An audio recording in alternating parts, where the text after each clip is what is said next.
Good morning. My name is Mike Riley. I'm the General Manager for Dining Services. Hello, I'm Melinda Davis, the Director of Housing Operations.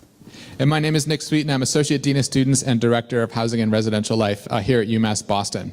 So I want to start and kind of clear up a couple of myths we've been hearing about on-campus housing. The first is we've had several people come up to us at our space over there and say, is it really going to be ready by next fall? So the answer, I assure you, is yes, it really will be done and ready to go in the fall. And the second question we've been getting is, hey, those views must be great on the top floors. And I've been on the roof of the building under construction, and the views of downtown and the harbor islands are spectacular. But no, we are not charging based on the view. So no matter what the room type you get, it's the type whether you live on the top floor or the second floor. So a little bit about myself. I've been working in on-campus housing programs for the past 21 years. So I've spent a lot of time inside of college residence halls. I've spent a lot of time studying what happens in college residence halls, a lot of time thinking about how do you leverage what goes on in the residence halls to ensure our students' success. And one thing I can tell you about what makes residence halls special is that it has nothing to do with the facility. So don't get me wrong, the facility we're building is going to be spectacular. But what makes the residence hall experience special is the relationships that form among the students that live inside of it. Over the course of my 21 years, I can tell you that students make lifelong friends. Many students meet their future spouse in the residence hall. I've known students that have launched businesses from their residence hall. And so those relationships that form when you're in the residence hall environment are very special and often lifelong. So believe me when I say, with 21 years experience, that this residence hall is going to transform this campus and make the experience that much better here at UMass Boston.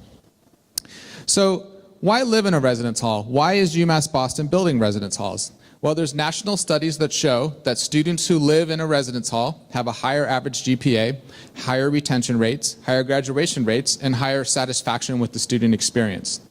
Also, you have closer access to campus life involvement opportunities. You know, if you have time in the day, maybe your classes end at 1 and there's a club meeting at 5. If you live off campus, probably going to go home, maybe less likely to come back at 5 for the club meeting. But if you live here on campus, you go back to your room, you study, maybe take a nap, and then you have ample time, and it's very easy to take advantage of some of the involvement opportunities on campus. It's also a student success-oriented environment. You're living in an environment designed for students in college and managed by staff who are trained to facilitate an environment that enhances our students' social, emotional, and academic success. So how do we produce those great results? Well, we'll have live-in staff. Every floor is going to have a student resident assistant that is there to be really the first point of contact for your students if they have a question or a problem, need help finding their advisor, anything. The resident assistant's probably going to be the student's first point of contact. And our hall is going to be run by live-in full-time professional master's level community directors. So folks who are very well versed at creating the environments that will enhance our students' chances of success. We'll have lots of programming in the hall. We're working on having tutoring services in the hall and other great resources right there in the residence hall for students. Residence hall, of course, is on campus, so closer proximity to academic advisors, the library, to other students. There's spaces in the hall to form study groups and practice presentations and that kind of thing. Also safety, it'll be a very safe environment. UMass Boston does have its own police department located very close to the residence hall. And of course, there'll be lots of security protocols in the hall that ensure that our students are safe.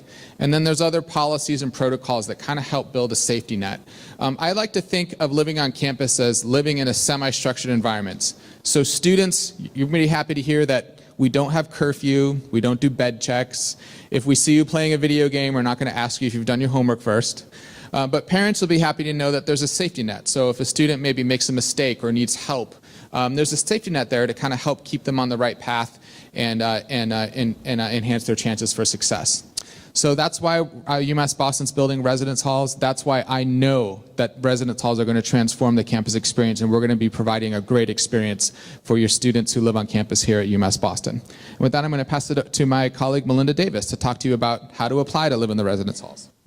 So now that Nick has told you all of the amazing things that you can experience and you will experience while living on campus, I'm going to tell you how to apply and when to apply. When do you apply? You can apply today. If you leave today and say, UMass Boston is the place for me, I know I want to be here, I want to live on that campus, what do I do?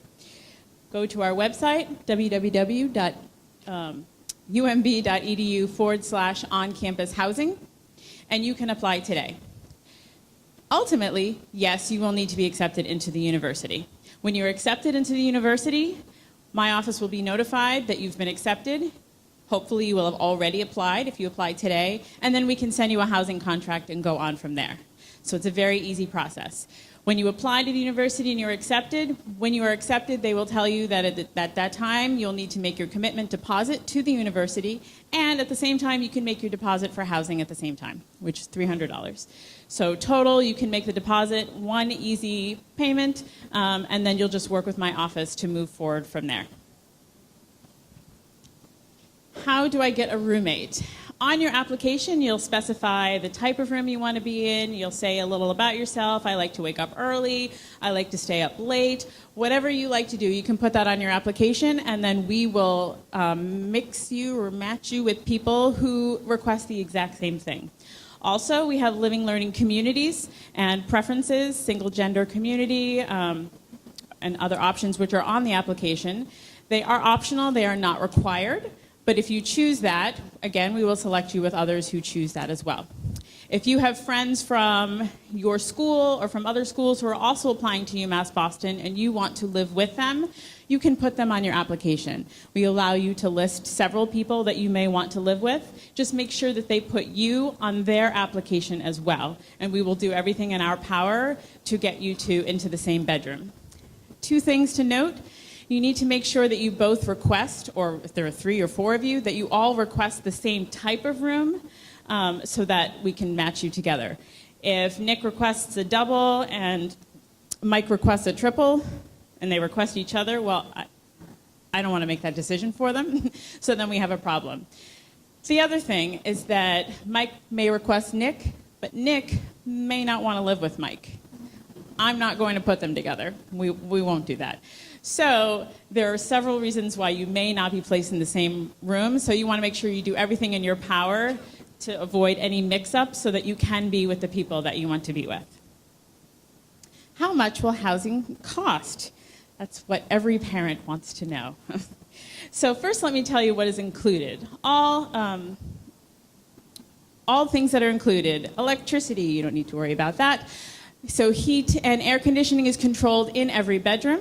There are lounges on every floor which have amazing views. The lounges are actually on the corners of the buildings, so they have a nice view of either the ocean or of Boston. There are also study lounges and conference rooms on the ground floor of the East Building, which is the taller building, 12 stories, so that you can have either group study sessions or there will be programs done by RAs as well in the building. And on the West Building, there's a game room on the ground floor, and there will also be a community kitchen. So if you do wish to cook your own food, you can do that. If you don't want to cook your own food, there's a dining floor on the ground floor of the East Building, which is the taller of the 2 buildings, and Mike will get into that a little bit later. Laundry. There is a laundry room on the ground floor of both buildings. You can use a credit card or coins to do your laundry. It's your choice. Both are available. Financial aid. Yes, financial aid can be applied towards housing. It is applied first towards tuition and fees. That's important to know, that if your financial aid only covers tuition and fees, then there may not be any left for housing. So you want to make sure that you're including that you do wish your financial aid to cover housing so that they know how much to offer you if available. And financial aid is here to answer any questions. Are they on the first floor? I believe they're on the first floor. They are in this building, and they would be able to answer any questions about housing and how to incorporate that when applying for your FAFSA. Housing costs and room options. We have singles, doubles, triples, and quads. Everything you could ever want. The singles and doubles, you have the choice. You can have a bathroom in your bedroom, right in your bedroom. So with a single, you would be the only one using the bathroom. There are a very limited number of singles. The double, you have the choice as well. You can share the bedroom with one other person, so it's just the 2 of you using that bathroom, or use the community bathroom in the hallway. And the triple, all triples and quads have their own bathroom. That is correct. You will only be sharing the bathroom with 2 other people or 3 other people if you are in a triple or a quad, which is great because I know when I was in college, my freshman year, I shared our bathroom with 12 other ladies. You can imagine how that went. So I think it's great that you may be in a bedroom with 3 other people, but you're the only ones using that bathroom. This time I will pass it over to Mike so he can explain a little more about the dining options. All right, thank you. So you've made the decision, hopefully, to come to UMass Boston. You know where you're going to live. Now let's talk about where you're going to eat, because that's also pretty important. On campus, currently, we have 8 locations throughout campus. We're all retail now, and then with the addition of the residence hall, we'll have a dining hall with traditional all-you-care-to-eat dining. In the dining hall, we'll also have a convenience store that's open a little bit later. It's going to have convenience snack-type items as well as some light sundries and anything else you may need, kind of on an emergency basis. In the food court, we've got everything from pizza, Burger King, a sandwich shop. We've got a Dunkin' Donuts that's being renovated down in the Atrium Cafe, the former Atrium Cafe, on the upper level of this building. So pretty excited to have that, and also very excited to be opening the dining hall. All residents are required to be on one of 2 meal plans. The 2 meal plans, there's a 19 plan and a 14 plan. You may ask why 19 and not 21, 3 meals a day, 7 days a week. The reason is because on the weekends, we're open for brunch service on Saturdays and Sundays. People typically like to sleep in a little bit on the weekends. I know I do. The 14 meal plan would be designed for those folks who may want to eat 2 meals over in the residence hall and then come, maybe their class schedule doesn't allow them to get back for a lunch or dinner or breakfast even, and so there's more dining dollars on those points to be able to eat the rest of the meals on campus. Anybody who's not on a meal plan, or if you're not able to get housing or living on campus, you can certainly opt to purchase one of the meal plans, or you can get a block plan. There's a 25 block plan and a 50 block plan, and those plans are designed, you would eat in the resident hall, and as you eat your meals, the number of meals available would decline. We get a lot of questions about health and wellness, allergies. My son or daughter or myself, have an allergy to nuts. What can we do about it? So we have a couple different options for you, a couple different solutions. The first is called MyZone. And what that is, it's an area free of gluten and nuts that anybody can go to and be assured that there's not going to be any cross contact of any of the allergens there. We also have a simple servings, which is free of any of the 8 major allergens. So nuts, wheat, gluten, eggs, dairy, things like that. We also have a registered dietitian on campus and another one that's available to us regionally. I think the biggest thing that I'm most excited about for the residence hall is some of the dining events that we're going to be able to do and really incorporate the entire community. So some of the things that we've done in the past, Bodacious Burgers, Stone Steakhouse, where we turn the dining commons into a steakhouse for a night or into an Italian restaurant. So really excited about that, and really, we may have a Harry Potter themed night where all the meals are based around Harry Potter. So some different fun stuff that we're really excited about.